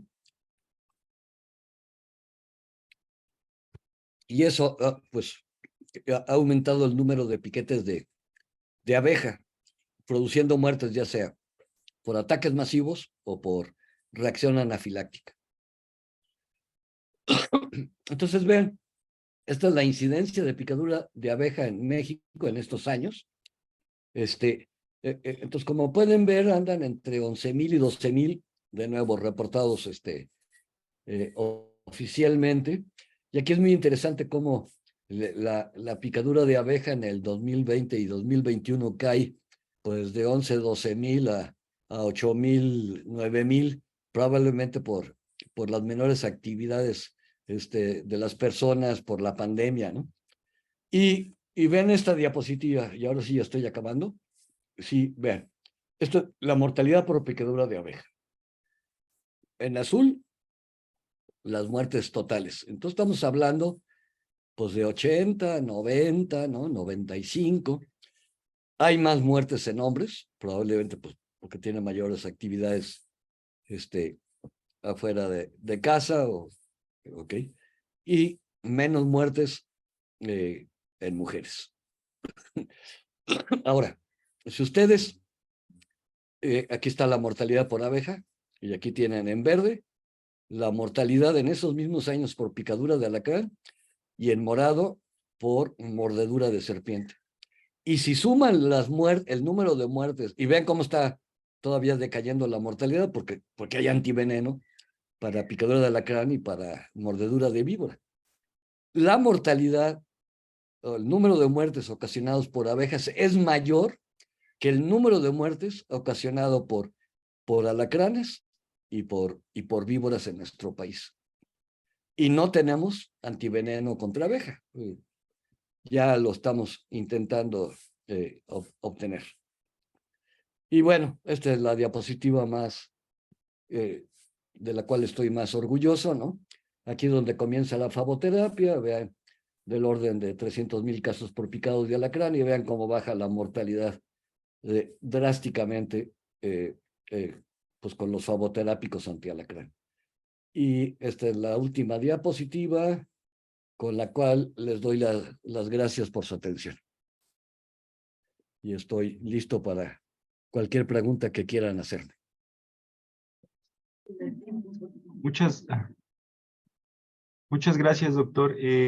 Aquí en el chat de Zoom y en la transmisión de Facebook Live estaremos recibiendo las preguntas de los asistentes, y mi compañera Adriana y yo se las vamos a leer directamente por aquí para que pueda responder. Bueno, mientras se animan a preguntar, aquí los compañeros de la ciencia estaban diciendo que si estos antivenenos están disponibles en las farmacias o si solamente los centros de salud o hospitales los tienen. Sí, mira, en lugares donde hay incidencia alta de picadura de alacrán, por ejemplo aquí en Cuernavaca, ¿ok? Sí puedes conseguir el antiveneno en las farmacias. ¿Okay? Las mordeduras de serpiente y las picaduras y araña, como son más raras, normalmente están concentrados en hospitales grandes, ¿ok? En los hospitales centrales pues del Seguro Social, del ISSSTE, de la Secretaría de Salud. Pero aún una persona que no sea derechohabiente del ISSSTE o del Seguro Social, si es picado por un alacrán, puede ir al hospital y tiene la obligación de atenderlo, ¿no? Y si el paciente tiene capacidad económica, pues paga el antiveneno, y si no tiene la capacidad económica para hacerlo, pues se lo proporcionan gratis. Y normalmente estos hospitales grandes, si les falta algún antiveneno, en particular hablando de coralillo o de arañas, pues saben cómo conseguirlo rápidamente en cuestión de un par de horas. ¿Ok? Ok, muchas gracias, doctor. Esta era la misma pregunta de José Ramírez, que entonces creo que ya quedó contestada. Y Francisco Plata pregunta, ¿los alacranes de la Ciudad de México en el camino de Desierto de los Leones, qué tan peligrosos son? No son peligrosos, son alacranes que pertenecen al género Bellovis, ¿ok? Que son de los que son venenosos, duele la picadura, pero no te da sintomatología sistémica. Entonces no son peligrosos como todos los alacranes que viven en la Ciudad de México. Por supuesto, siempre puede irse algún alacrán peligroso en alguna reja de frutas que traen o que llevan de Guerrero a la Ciudad de México, ¿no? Sí, puede haber casos así. O, por ejemplo, casos que yo conozco, gente que viene a pasar el fin de semana a Cuernavaca, y se le sube algún alacrán en las toallas, ¿no? Y llegan a México y ¡pum! Les pica un alacrán peligroso en la Ciudad de México, pero que fue importado de otro lado. ¿Okay? Muchas gracias, doctor. Ya se empezaron a animar a preguntar. Dariana Guerrero dice, doctor, ¿por qué no le han dado un Nobel? Gracias por la información. ¿Cuánto tiempo tardaron en desarrollar alacramín y cuánto piensan que tendrán que obtener, cuánto piensa que tardarán en obtener el antiveneno de abeja? Ajá. Mira, el el alacramín y el antibitmin, cuando yo empecé a colaborar con ellos, ya tenía una historia, ¿no? Ya tenía una historia. Mi participación para el antibitmin y el alacramín fue pues su mejoramiento, ¿no? Y validar todos los pasos para obtener los faboterápicos, que la cobertura fuera mejor, ¿ok? Ahora, por ejemplo, en el caso de Anascorp, el antiveneno contra los alacranes peligrosos de Estados Unidos, que básicamente es el sur de Arizona, ¿no? Algo de Nuevo México, ¿ok? Bueno, de que se empezó a hacer ya supervisados por la FDA, hasta que lo aprobaron, pasaron 10 años y medio, ¿ok? Ahora, para el desarrollo de los antivenenos para África y Europa, pues ya es mucho más fácil, porque tenemos ya mucha experiencia. Entonces, para estos venenos que son, entre comillas, relativamente fáciles, ¿no? Entonces, en cuestión de 2-3 años, es lo que nos tomó desarrollar estos antivenenos para el viejo mundo. Las abejas es un caso bien complicado, súper complicado, ¿ok? Y ahí, pues ahorita hay una estudiante que está empezando su doctorado en mi laboratorio, pues intentándolo hacer, ¿ok? Pero va a ser muy difícil. ¿Por qué? Porque, por ejemplo, para los ataques masivos, el componente más importante es la melitina, y este es un péptido chiquito, muy poco inmunogénico, ¿ok? Y como constituye el 50-60% del veneno, pues hay un número de moléculas inmenso. Acuérdense del número de Avogadro, ¿sí? Entonces,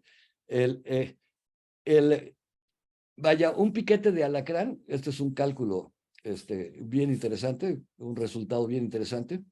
Un piquete de abeja inyecta melitina suficiente para que a cada célula de una persona le toquen 350 moléculas de melitina. ¿Ok? Entonces, pues ya se pueden imaginar, los anticuerpos tienen un tamaño mucho más grande que la melitina. Entonces eventualmente va a haber necesidad de utilizar cantidades grandes de anticuerpos para poder neutralizar a la melitina. Es un reto muy importante. Si ustedes ven los otros dos componentes, la fosfolipasa y la hialuronidasa, esos son fácilmente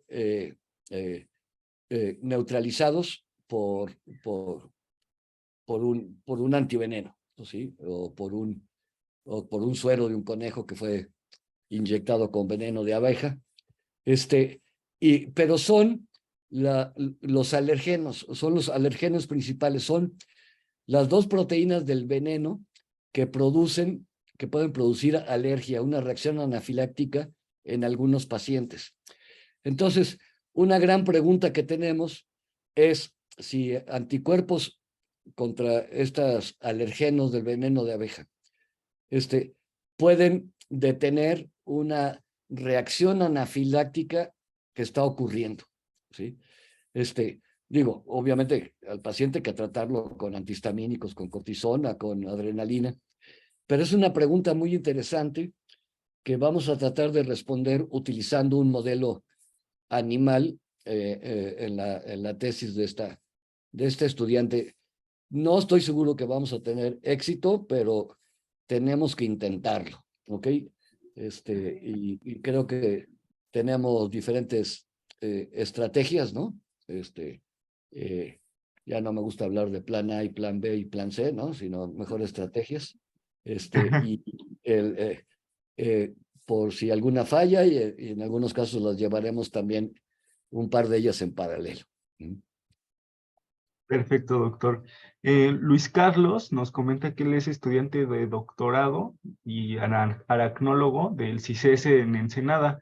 Ajá. Pregunta, ¿cuál es el futuro de los antivenenos? O sea, ¿cuáles son las investigaciones que actualmente están en marcha?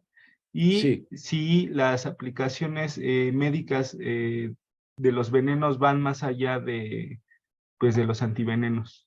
sí, a ver, en el caso de antivenenos, hay un área muy importante eh, que eventualmente pudiera llegar a reemplazar a los antivenenos hechos en caballos en el caso de arañas, por ejemplo. ¿Sí? Porque como les dije, en arañas eh, las viudas negras tienen una toxina y las violinistas solo tienen una toxina. Entonces, que son anticuerpos recombinantes. ¿Ok? Entonces, en vez de que ahora los anticuerpos los produzcan los caballos, pues estos anticuerpos recombinantes, pues al igual o parecido a lo que se hizo para la producción de la necrotoxina contra de la araña violinista, pues ahora en un bioreactor se va a poder producir estos anticuerpos recombinantes, que puede haber varios formatos, ¿no? Desde nanobodies, desde single chain, este, hasta tipo camello, de tiburón, ¿no? Entonces, creo que eventualmente puede por ahí desarrollarse algún antiveneno que ya no va a depender del veneno para inmunizar caballos, ni de nada, sino que todo se va a hacer en un bioreactor. Y la segunda pregunta era, ¿cuál era, perdón? Más allá Ah, sí, de los usos médicos de los sí, de los venenos. venenos. Sí, ahí hay un gran interés por mucha gente, y de hecho, bueno, hay compuestos derivados de venenos, digo, por ejemplo, el captopril, este agente para bajar la presión, este medicamento para la presión arterial, pues se desarrolló a partir de un péptido de una nauyaca brasileña, ¿ok? Y todavía se sigue usando el captopril. Eh, claro que ya no se purifica del veneno, sino que se hace sintético. Hay un compuesto, ya no les hablé del monstruo de Gila, que es una lagartija, un reptil con patas venenoso. Hay un compuesto que originalmente salió del veneno del monstruo de Gila, que se utiliza para el tratamiento de cierto tipo de diabetes tipo 2, donde la respuesta a insulina es mala. Entonces hay miles de pacientes que usan este compuesto que originalmente ya se sintetiza químicamente, pero originalmente salió del veneno del monstruo de Gila. Y también hay analgésicos que han salido de caracoles, ¿no? Y luego hay mucho interés hay péptidos que tienen actividades antimicrobianas, entonces, que están siendo probadas como pomadas en infecciones de piel, ¿no? Este, eh, sí, es un área de mucha actividad, inclusive hay gente que está tratando de encontrar compuestos en venenos con efectos antineoplásicos contra cáncer, ¿no? Ustedes se meten a buscar en la literatura y van a encontrar cientos, si no es que miles de artículos en el que hablan de algún componente de veneno que está que destruye a células cancerosas in vitro, ¿sí?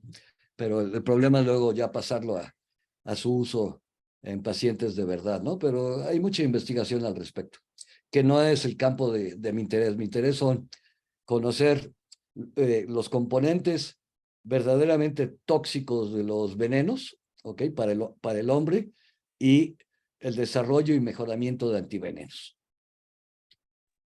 Sí, doctor. Un campo todavía muy fértil, ¿no? Para la investigación. Así es. Otra persona nos dice que si nos puede recordar el nombre de la científica que fue pionera en descubrir un componente de antiveneno que mencionó en la conferencia. Una científica de un componente de antiveneno.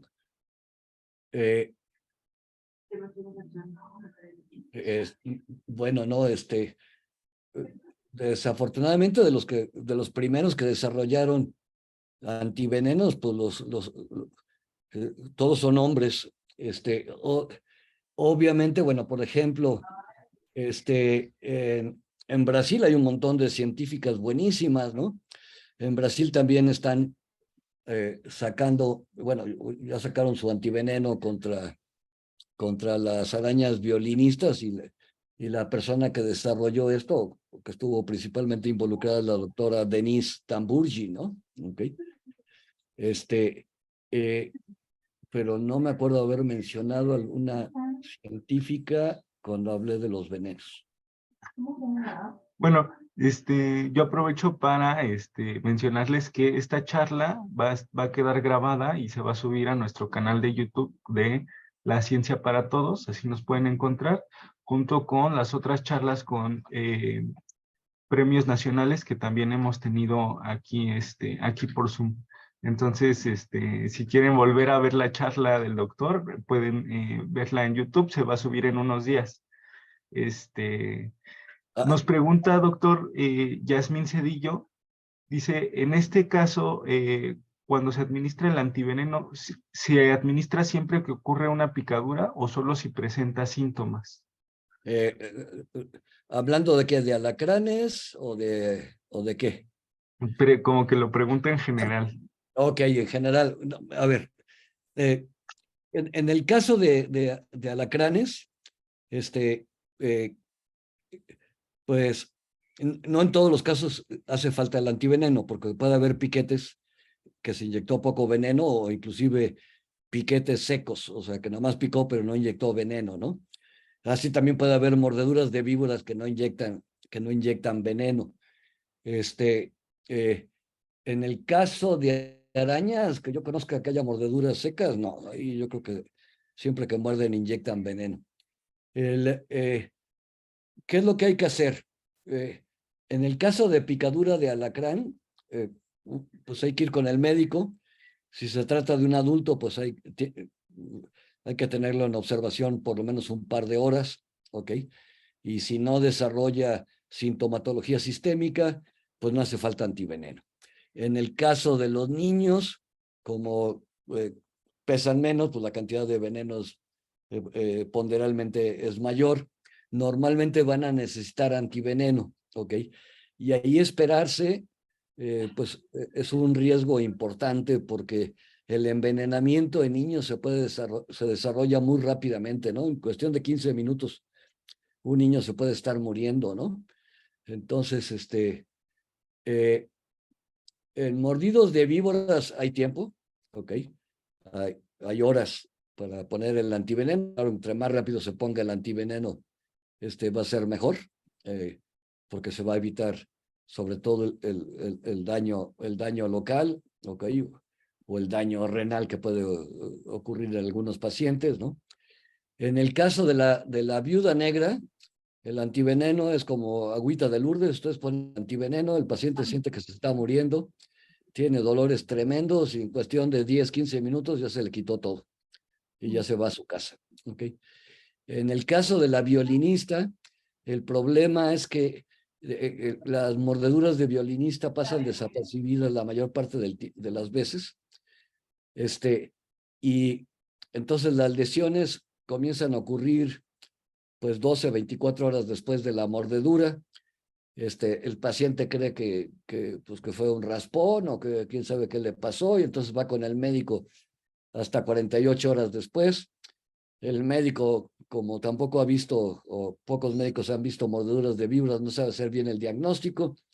Entonces pasan otras 24 horas y entonces ya me hablan a mí o le hablan a la doctora María del Carmen Sánchez para preguntar si eso puede ser una mordedura de violinista. Y bueno, pues ya 3 o 4 días después se pone el antiveneno, funciona muy bien para detener la dermonecrosis, pero el daño que ya hizo el veneno, pues eso no se revierte, ¿no? Vaya, el antiveneno impide que siga avanzando la dermonecrosis, y ciertamente al neutralizar el veneno, pues la recuperación del paciente es mucho más rápida que si se le deja nada más a su libre evolución. Muchas gracias, doctor. Vamos a hacer una pausa con las preguntas de Zoom y vamos a darle la oportunidad a las personas que comentaron desde el Facebook Live, que también ahí se estuvo transmitiendo en vivo esta charla, y para eso nos va a ayudar mi compañera Adriana Mis. ¿Qué tal? Buenas tardes. Pues antes que nada, doctor, muchas gracias. Estuvo excelente su ponencia y por supuesto agradecemos a los que nos acompañaron a través de nuestra plataforma de Facebook, que fueron alrededor de 270 personas. Muchísimas gracias, igual de todos los estados. Y bueno, nos preguntan que tenía algo, bueno, todo tiene que ver a lo que ya le han preguntado varias, ya se respondieron a lo que ya le preguntó Antonio por parte de Zoom. Pero Andrea Ibarra nos pregunta, ¿existe o se ha dado alguna reacción adversa al aplicar este tipo de antídoto? Como una reacción alérgica, me imagino, ¿no? Al antídoto. Sí, sí. A ver, no, sí llega a haber casos de reacciones adversas al uso de flavoterápicos. Pero a ver, aquí creo que es importante separar una cosa. En el caso de alacranes, como la cantidad de fragmentos FAB2 que se inyectan es muy baja, es muy difícil que haya alguna reacción anafiláctica. En el caso de víboras, como la cantidad de flavoterápico es, la cantidad de proteína es mayor, ahí también, sí ha habido algunas reacciones anafilácticas. Pero son reacciones anafilácticas que se controlan fácilmente con corticosteroides y con antihistamínicos. Ni siquiera hace falta utilizar adrenalina o epinefrina, que son sinónimos, ¿no? Diferencia, por ejemplo, de una persona con una reacción anafiláctica por piquete de abeja, donde a fuerzas hay que utilizar, bueno, donde lo más recomendable es utilizar adrenalina. Entonces, son, lo que normalmente se hace es que, en el caso de mordeduras de víboras, ¿no? Se diluyen 5 frascos de antiveneno en una bolsa de solución salina o glucosada de 250 mililitros. Se empieza a aplicar al paciente, ¿no? Y si se ve que hay alguna reacción adversa, pues se suspende la administración del antiveneno. En ese momento se le dan corticosteroides al paciente y antihistamínicos. Se esperan unos 5 minutos y se continúa la aplicación del antiveneno y normalmente ya no, esa reacción adversa ya desapareció. Hay otra reacción adversa que puede ocurrir con el uso de antivenenos que no ocurre con los flavoterápicos, ¿ok? Que es lo que se conoce como enfermedad del suero. Esa ocurre 3 o 4 semanas después de que se administró el antiveneno. La enfermedad del suero, sobre todo, ocurría cuando se utilizaba suero, ¿ok? Con los flavoterápicos, y miren que se ha buscado activamente, y en Estados Unidos se le ha dado el seguimiento después del tratamiento de manera muy rigurosa, y hasta ahorita he encontrado un caso de enfermedad del suero con los flavoterápicos mexicanos. Ok, doctor. Y tenemos, bueno, haciendo un poquito referencia a los remedios caseros, ¿no? Dice, muchas gracias por este tiempo, dice Nelcy Pérez. En Yucatán hay un antígeno que ha salvado mucha gente por cualquier picadura mientras se llega al hospital. Está hecho por hierbas y raíces. No menciona qué tipo de remedio, pero pues sabemos que hay pues siempre estos remedios caseros que se aplica o nos aplicamos las personas, ¿no? ¿Qué tan recomendable es o directamente es nada y al hospital? Yo digo que nada y al hospital. No hay que perder tiempo preparando el remedio casero, porque es tiempo muy valioso. Y como ya les comenté, sobre todo en el caso de mordeduras de víboras, pues hay muchas horas para llegar, para que traten. Digo, un mordido por víbora, de víbora que se va a morir, normalmente se muere 48, 72 horas después, sin uso de antiveneno, ¿ok? Entonces hay tiempo para llevar a la persona, pero claro, entre más rápido llegue, mejor. sí hay, el problema fundamental, sigo hablando de vivos, ¿ok? El problema fundamental, como vieron ustedes, es que hay múltiples familias pues de toxinas, y luego, y dentro de cada familia hay también un montón de diferentes especies moleculares, ¿no? Y entonces un envenenamiento por mordedura de víbora en realidad es un multienvenenamiento, porque ustedes tienen la acción de muchos componentes tóxicos sobre una persona, ¿ok? Entonces, encontrar un antídoto de planta o de raíz, bueno, que vaya, neutralice a todos estos componentes es muy difícil. Si hay componentes de plantas y raíces que neutralizan a tal o cual componente, ¿ok? Pero siempre va a ser uno o dos, pero no todos. Entonces, digo, si ya tienen ahí el remedio y es cosa nada más de ponerlo así, bueno, pues está bien, pero si se van a poner a preparar o a salir a buscar la planta, mejor váyanse a buscar, a recibir atención médica y no pierdan el tiempo. Pues sí, ¿verdad? Es lo más recomendable como siempre. Y doctor, una pregunta muy interesante porque me hace, bueno, es en relación a una noticia que vi hace un par de días, y pregunta que si se ha hecho o se ha investigado algo contra las garrapatas. Y es que esta noticia que vi fue de una niña que falleció por la picadura de una garrapata. Sí, hay garrapatas que pueden producir una neurotoxina paralizante, ¿ok? Y también hay garrapatas que pueden transmitir enfermedades, pero aquí estamos hablando de garrapatas que en su saliva va una neurotoxina. Afortunadamente, las garrapatas en México rara vez producen estas neurotoxinas. Y lo que yo he leído es que si uno remueve la garrapata, como ya no hay aporte de la neurotoxina, el paciente se recupera rápidamente. ¿Te acuerdas dónde fue este caso de la niña que murió? No lo recuerdo, pero hace un par de días lo vi en las noticias.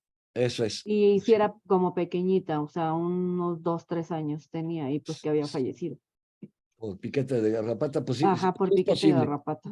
Digo, a mí nunca me ha tocado ver En eso Nuevo León, doctor. en Nuevo León. Sí, a mí no me ha tocado ver eso, pero sí he leído de que puede ocurrir, ¿no? Ok. Pues qué lástima. Y no le vieron la garrapata a tiempo, ¿qué onda? Bueno, ya es mucho detalle. Y ahí sí que no hay antiveneno, antineurotoxina de garrapata. Ok. Bueno, doctor, pues en general esas son las preguntas que nos hicieron a través de nuestro Facebook. Ajá. Agradecemos a todos y pues y le mandan muchas felicitaciones por su excelente ponencia, doctor. Muchas gracias. Doctor, regresando a los comentarios de Zoom, ya solamente dos preguntas más. Siguen preguntando más y más cosas, doctor, pero bueno, ya también tenemos el tiempo encima. Este tema es sin duda fascinante. Preguntan, ¿qué carrera debería de estudiar un egresado de bachillerato para realizar este tipo de investigaciones? Ah, caray. Pues aquí hay de chile de dulce y de manteca. O sea, puede ser médico, pero después tiene que hacer un doctorado, ya sea en bioquímica, biología molecular o inmunología. Puede ser un QFB o un biólogo, pero igual tiene que hacer un posgrado, ¿no? Sí, típicamente son carreras del área químico-biológica, pero también un veterinario, ¿no? Hay veterinarios que han hecho contribuciones importantes en el campo, ¿no? Pero son veterinarios que también hicieron su doctorado después en bioquímica o inmunología, ¿no? ¿Ok? Entonces, cualquiera de estas carreras pudiera ser. Muchas gracias, doctor. Bueno, para cerrar, le cedería la palabra a mi compañera Lorena, que tiene una recomendación para los que están buscando textos de divulgación relacionados a la plática de hoy. Hola, buenas tardes a todos los que estuvieron aquí. Les agradecemos mucho por su presencia y tenemos este libro que pertenece a la colección de la Ciencia para Todos. Es el número 229 que corresponde al título Venenos, Armas Químicas de la Naturaleza. Son de los doctores Juan Luis Cifuentes y Fabio Germán Cupul. En este libro, muy brevemente, se hace la descripción bibliográfica, se reúne de los venenos, cómo actúan, así como la descripción que hizo el doctor, tanto de especies que son que están en el cielo, en la tierra y en el mar. Entonces es una descripción muy completa, lo pueden adquirir en cualquiera de nuestras librerías o en las bibliotecas. Es el 229 de la colección La Ciencia para Todos. Muchas gracias. Sí, ahí les comento que a mí me tocó revisar ese libro, me pidieron que lo revisara y considero que es un buen libro de consulta. Muchas gracias, doctor. Pues bueno, pues así llegamos al final de esta sesión. No sé si la doctora Mayra quiera comentar algo o las personas, los directores de los ECITES. Pero bueno, muchas gracias. La charla fue muy interesante para todos, doctor. Bueno, qué bueno. Bueno, yo sí quisiera comentar algo.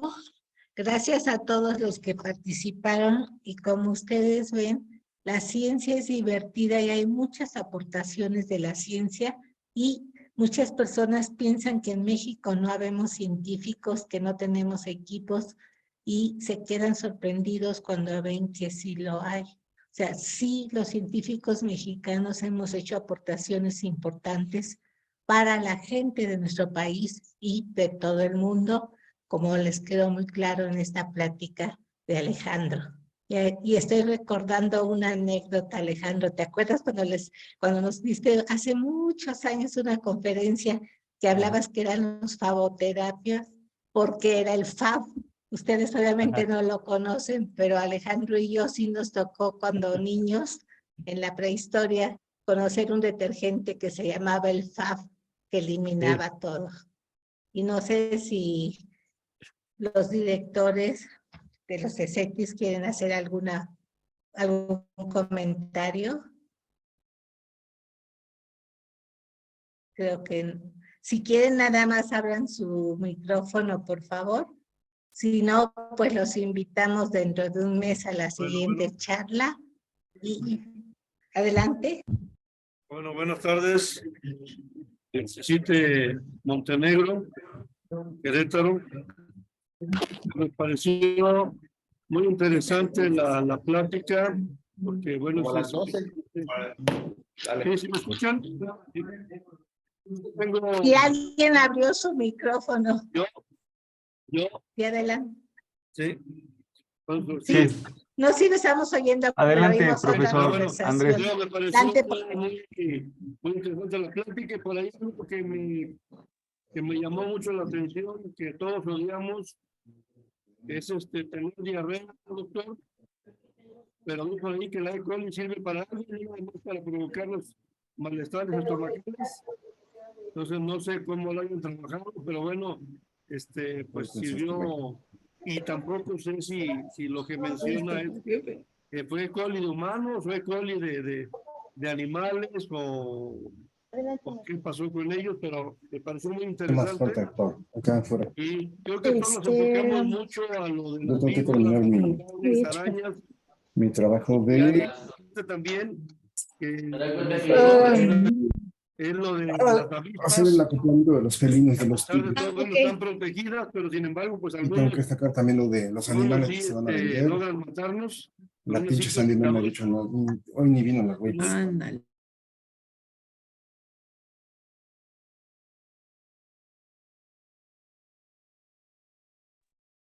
Creo que fue muy interesante. Muchas gracias. De nada, pues yo creo que con esto ya damos por terminada la charla con premios nacionales del día de hoy. Muchas gracias a todos. Los invitamos a que entren a La Ciencia para Todos, leyendo La Ciencia para Todos, para que vean los distintos títulos de las pláticas que se han dado, y si les interesa pueden ver los videos y bajarlos. Alejandro, pues muchísimas gracias por todo. Y también al equipo del Fondo de Cultura Económica. Ya veo a Lorena aplaudiendo. Si abres tu micrófono, Lorena. Pues, Antonio, ¿estás por ahí? Sí, Antonio, sí, ¿estás por ahí? sí, Mayra, ya parece que pues ya vamos Pero cerrando. muchas gracias, Antonio, Mayra, maestra Laura. Perdón, es que estaba bloqueado el micrófono, pero les agradezco mucho. Los jóvenes de CECITES estuvieron muy atentos, los docentes, los administrativos. Estoy seguro que va a ser el inicio de una gran colaboración con Leamos la Ciencia, con el Consejo Consultivo, y un saludo a Paco Taibo y a todo el equipo de trabajo que el día de hoy ha hecho posible que la ciencia esté más cerca de nuestros jóvenes estudiantes. Excelente día a todos. Excelente, pues muchas gracias.